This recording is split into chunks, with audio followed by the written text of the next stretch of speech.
आगे उन्होंने दरवाजा खटकाया टन टन टन टन। मैं कहा थले पता नहीं केड़ा कोई दरवाजे खटकांदा। मैनू किसी आखिया चौधरी तेरे घर दा बूहा खटकदा पिया।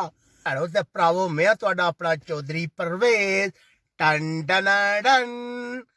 आज चौधरी ने तुहानू बचपन दे किसे सुनान लगा जेड़े उन्हें किसे नू नहीं सुनाए। चौधरी बचपन तू गुडियां डान दा बड़ा शौकीन से। हाँ अक्सर बच्चे जेड़े ने तुहाडे चू ਉਹ ਗੁੱਡੀਆਂ ਡਾਣ ਦੇ ਸ਼ੌਕ ਹੋਣਗੇ ਕਿਉਂਕਿ ਜਦੋਂ ਸਾਡਾ ਜ਼ਮਾਨਾ ਹੁੰਦਾ ਸੀ ਮੋਬਾਈਲ ਵਗੈਰਾ ਤਾਂ ਹੁੰਦੇ ਕੋਈ ਨਹੀਂ ਸੀ ਸਾਰਾ ਕੁਝ ਨਹੀਂ ਸੀ ਹੁੰਦਾ ਅਸੀਂ ਸਾਰਾ ਦਿਨ ਗੁੱਡੀਆਂ ਡਾਂਦੇ ਰਹਿੰਦੇ ਸੀ ਕੋਠੇ ਤੇ ਚੜ ਕੇ ਧੁੱਪੇ ਸਵੇਰ ਚੌਧਰੀ ਜਾਂਦਾ ਸੀ ਸ਼ਾਮ ਤੋਂ ਪਹਿਲੇ ਥੱਲਿਆ ਨਹੀਂ ਸੀ ਢਲਦਾ ਅੰਮਾ ਕਹਿੰਦੀ ਸੀ ਚੌਧਰੀ ਅੱਜ ਤੇਰੇ ਅੱਬੇ ਨੂੰ ਆਵਣ ਦੇ ਮੈਂ ਤੇਰਾ ਇਲਾਜ ਕਰਾਂਗੀ ਫਿਰ ਉਹ ਕੰਮ ਹੁੰਦਾ ਸੀ ਰਾਤੀ ਅੱਬਾ ਆਉਂਦਾ ਸੀ ਮਾਰਦਾ ਸੀ ਪਰ ਚੌਧਰੀ ਕਿੱਥੇ ਬਾਜ਼ ਆਉਂਦਾ ਤੁਹਾਨੂੰ ਪਤਾ ਸ਼ੌਕ ਦਾ ਕੋਈ ਮੁੱਲ ਤਾਂ ਨਹੀਂ ਹੁੰਦਾ चौधरी रोज कोठे ते चढ़ के गुड्डियां कट्ठियां कर लवे हफ्ते बाद अब्बे दा जदों दिल आवे ओ माचिस लैन तीली ला के मेरियां सारियां गुड्डियां साड़ देण। पर चौधरी तुहानू पता तो है चौधरी जिस चीज तो मगर पै जा पिछा छड्डदा ही कोई नहीं। ए मास्टर स्कूल कहण ओ चौधरी तू पढ़दा तो है कोई नहीं पिछे गुड्डियां दियां गल्लां करदा रहिंदे ओए छड्ड दे इन्हां दा खाता। पर चौधरी नूं तो शौक सी शौक दा तो मुल कोई नहीं हुंदा। अक्सर चौधरी कोठे ते चढ़ के गुड्डियां डा रहा होवे अगे पिछे वाली औरतां देख के कहंदियां सी ओ देखो चौधरी इन्हें जिंदगी च कुछ नहीं करना। चौधरी का बड़ा मजाक उड़ा दिया सी पर चौधरी क्या करे चौधरी तो गुड्डी डान का शौक सी।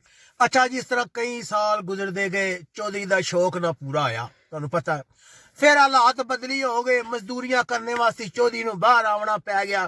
चौधरी बाहर आ गए जनाब अली मजदूरियां कीतियां पैसे कमाए घर वाले ने खुश किया कई साल बाद चौधरी वापस टुर गया।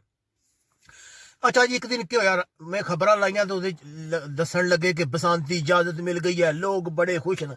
चौधरी ने आओ तकिया ना ताओ तकिया टीवी बंद किया बाहर किया गुड्डियां लै गया डोर पिन्ने लै गया।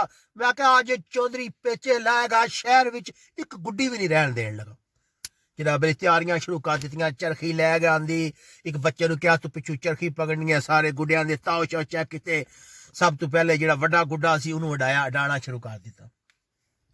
अच्छा जी थोड़ी देर बाद पुलिस वाले घर आ गए उन्होंने दरवाजा खटकाया टन टन टन टन। मैं कहा थले पता नहीं केड़ा कोई दरवाजे खटकांदा। मैनू किसी आखिया चौधरी तेरे घर दा बूहा खटकदा पिया। और मैं आख्या कोई मंगने वाला होवेगा चौधरी कदे किसी मंगने वाले नूं खाली नहीं भेजिया लेकिन चलो थोड़ा पेचा ला लगे फिर बाद दे दिया। थोड़ी देर बाद जोर जमाउण लग पे टक टक टक टक मल्ला इकट्ठा हो गया। थोड़ी देर बाद पुलिस वाले उपर आ गए उन्होंने आख्या बंदूका तान लिया। उन्होंने कहा चौधरी तेनू हिरासत भी लिया जाना है।